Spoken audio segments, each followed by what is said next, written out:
Assalamualaikum warahmatullahi wabarakatuh. Perkenalkan, kami dari kelompok 2, kelas arsitektur C. Di sini kami akan mempresentasikan tugas UAS mata kuliah teori arsitektur dengan judul arsitektur semiotik. Adapun anggota kelompok kami, pertama yaitu Kartini Ramdhani Zainuddin dengan NIM 210211502012. Yang kedua yaitu Geiska Gladiska dengan NIM 210211502018. Yang ketiga yaitu Odedian Islamiani Nur dengan NIM 210211502030. Yang keempat yaitu Prisma Bowo Era Liasari dengan NIM 210211502035. Yang keempat yaitu yang kelima yaitu Adelia Sari dengan NIM 210211502040. Yang keenam yaitu Aziza Umaira Nurdin dengan NIM 210211502045. Dan yang terakhir Rangga Ansari Saputra dengan NIM 210211502056. Adapun materi pertama mengenai pengertian arsitektur semiotik akan dibacakan oleh Kartini Ramdhani. Kepada Saudari Kartini, saya persilakan. Pengertian arsitektur semiotik. Secara stimologi, istilah semiotika berasal dari bahasa Yunani yaitu semion yang berarti tanda. Menurut Saussure dalam Gordon, semiotika secara umum diartikan sebagai sesuatu yang lain di luar dirinya sendiri. Semiotika merupakan ilmu yang mempelajari bagaimana cara mengidentifikasi tanda dan simbol. Hobley dan Jans tahun 2002. Di dalam semiotika, arsitektur terdapat 3 kategori hubungan tanda dengan unsur dalam arsitekturnya, yaitu sintaksis, pragmatik, dan semantik. Jika dalam bidang sastra yang menjadi pusat perhatian adalah kata bahasa, sedangkan dalam bidang arsitektur yang menjadi pusat perhatian adalah elemen visual dan spasial. Zan 2009. Next. Semiotik dalam arsitektur pertama kali diperkenalkan pada suatu debat arsitektur di Italia tahun 1950 ketika para arsitek mulai mempertanyakan tentang international style. Sekitar tahun 1960-an di Prancis, Jerman, dan Inggris, semiotika didiskusikan untuk membentuk kembali pengertian arsitektur dan dijadikan alat normatif dalam menyerang teori-teori fungsionalisme yang berlebihan. Pada tahun 1970-an mulai banyak semiotika arsitektural telah menjadi isu populer di kalangan teorikus arsitektur.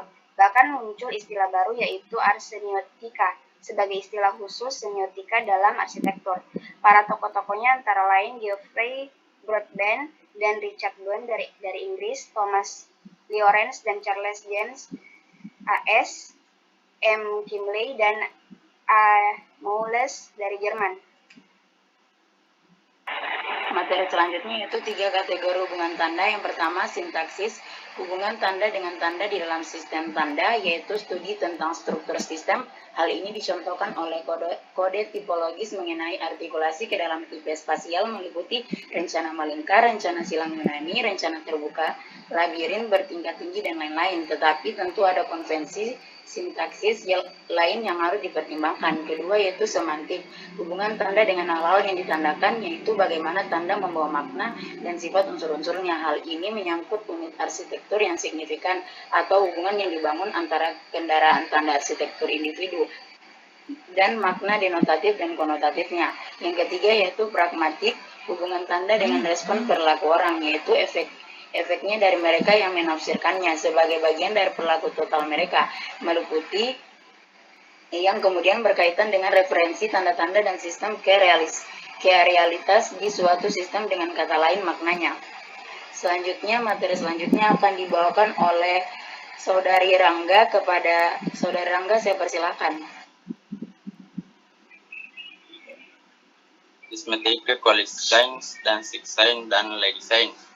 Qualisain, kualitas yang ada pada tanda, misalnya kata-kata kasar, keras, lemah, lembut, dan merdu. Sixsain, eksistensi aktual benda atau peristiwa yang ada pada tanda, misalnya kata kabur atau kerah yang ada pada urutan kata air sungai keruh yang menandakan bahwa ada hujan di hulu sungai. Legisain, norma yang dikandung oleh tanda, misalnya rambu-rambu lalu lintas yang menandakan hal-hal yang boleh atau tidak boleh dilakukan oleh manusia. Selanjutnya akan dibawakan oleh Saudari Jessica Gladiska. Kepada Saudari Jessica, saya persilakan. Perkembangan arsitektur semiotik di luar negeri, di mana semiotika dalam arsitektur pertama kali diperkenalkan pada suatu debat arsitektur di Italia tahun 1950. Ketika para arsitek mulai mempertanyakan tentang international style, sekitar akhir tahun 1960-an di Prancis, Jerman, dan Inggris, semiotika didiskusikan untuk membentuk kembali pengertian arsitektur dan dijadikan sebagai alat normatif dalam menyerang teori-teori fungsionalisme yang berlebihan. Pada tahun 1970-an, mulai banyak semiotika arsitektural yang telah menjadi isu populer di kalangan teorikus arsitektur. Bahkan muncul istilah baru yaitu arsemiotika sebagai istilah khusus semiotika dalam arsitektur. Para tokoh-tokohnya antara lain yaitu Geoffrey Broadbent dan Richard Bahn yang berasal dari Inggris, Thomas Lawrence dan Charles James dari Amerika Serikat, M. Kimley dan Amoles dari Jerman. Semiotika arsitektur juga mengajak kita untuk merenungkan berbagai hal yang terkait dalam bentuk arsitektur dan susunan tata ruang. Materi selanjutnya akan dibawakan oleh Saudari Aziza Umaira. Kepada Saudari Aziza, saya persilakan. Perkembangan arsitektur semiotik di Indonesia. Dalam perkembangan karya arsitektur, konsep semiotika mulai banyak digunakan sejak era konsep arsitektur postmodern di mana para arsitek berkeinginan mengajak masyarakat awam untuk memahami karyanya dengan cara menyampaikan pesan di dalam bentuk bangunan, baik gagasan, ideologi, atau pesan yang terbentuk dari elemen arsitektur bangunannya sehingga membentuk suatu tanda di dalam bangunan maupun di luar bangunan. Semiotika memiliki kaitan yang erat dalam kehidupan manusia. Dalam kehidupan manusia dilihat sebagai tanda, yakni suatu yang harus diberi makna. Tujuan dari semiotika adalah memahami kemampuan otak manusia untuk memproduksi dan memahami tanda serta kegiatan membangun pengetahuan tentang sesuatu dalam kehidupan manusia. Tinjauan semiotika pada Masjid Jakarta Islamic Center tahun 2019. Selanjutnya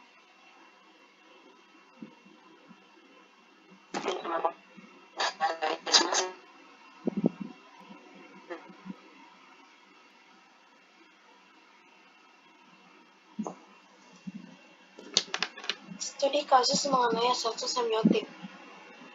Salah satu contohnya yaitu Masjid Al-Irsyad Satya, terletak di Jalan Parahyangan, kilometer 27, Kota Parahyangan, Cipendei, Padalarang, Kabupaten Bandung Barat, Jawa Barat. Next.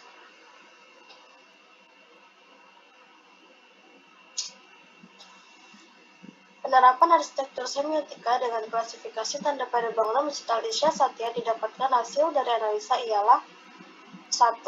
Bangunan Masjid Al-Irsyad Satya didesain sesuai dengan penerapan arsitektur semiotika dengan klasifikasi tanda ikon, indeks, dan simbol. 2.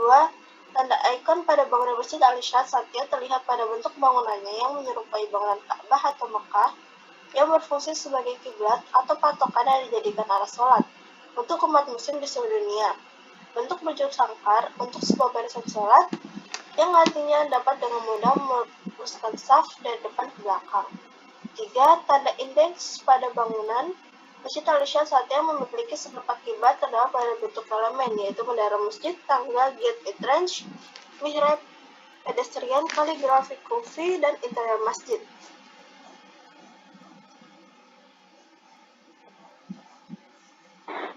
selanjutnya akan dilanjutkan oleh Saudari Adelia Sari. Kepada Saudari Adel, saya persilakan.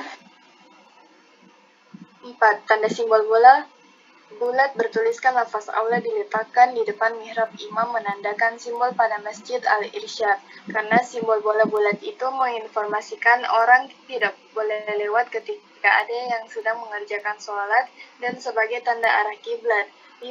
Penggunaan komponen pada Masjid Al-Irsyad Satya sebagai tanda yang bersifat indikatif dengan menyatakan unsur arsitektur dengan fungsi dan makna yang berbeda-beda seperti elemen, ornamen, hiasan, dan pedestrian.